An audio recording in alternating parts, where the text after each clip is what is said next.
2 பேர்ல கொட்டும் பணியிடவி 10 லட்சம் பேர் ஜல்லிக்கட்டு போராட்டம் நெறிநாள் கூடி வந்தாங்க. அந்த 10 லட்சம் பேர்ல ஆர்ப்பாட்டம் இல்லை, சுடர் வழக்கு இல்லை, அதிகாரம் இல்லை, எதுவும் இல்லாம மாஸ்கம் மட்டும் போட்டு ஒரு தலைவர் தலையில் உட்கார்ந்தானே. யாரையா காட்சியை நினைத்து பார்க்கிறேன். எப்பேற்பட்ட மனிதர். யார் பேரை சொன்னால் தாய்மார்களின் கண்களில் ஆனந்தம், யார் பேரை சொன்னால் திரையரங்கில் பறக்கின்ற விசில் சத்தம் விண்ணை பிளந்து செல்லுவோம். யாரை பார்ப்பதற்காக தமிழ் உள்ளங்கள் தவம் இருக்கிறதோ, யாருக்காக 196 நாடுகளில் இருக்கக்கூடிய தமிழர்களின் உள்ளங்களிலும் உள்ளங்களிலும் இடம் இருக்கிறதோ, அந்த மாமனிதர் தரையில் உட்கார்ந்து அமைதியா ஜல்லிக்கட்டு போராட்டம் இருந்தாரு. அவரை போன்ற ஒரு மனிதரை பார்க்க முடியும். 2 பேர்ல கொட்டும் பணியிடவி 10 லட்சம் பேர் ஜல்லிக்கட்டு போராட்டம் நெறிநாள் கூடி வந்தாங்க. அந்த 10 லட்சம் பேர்ல ஆர்ப்பாட்டம் இல்லை, சுடர் வழக்கு இல்லை, அதிகாரம் இல்லை, எதுவும் இல்லாம மாஸ்கம் மட்டும் போட்டு ஒரு தலைவர் தலையில் உட்கார்ந்தானே. யாரையா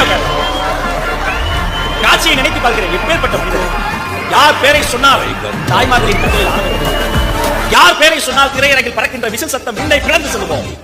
யாரை பார்ப்பதற்காக தமிழ் உள்ளங்கள் தவம் இருக்கிறதோ,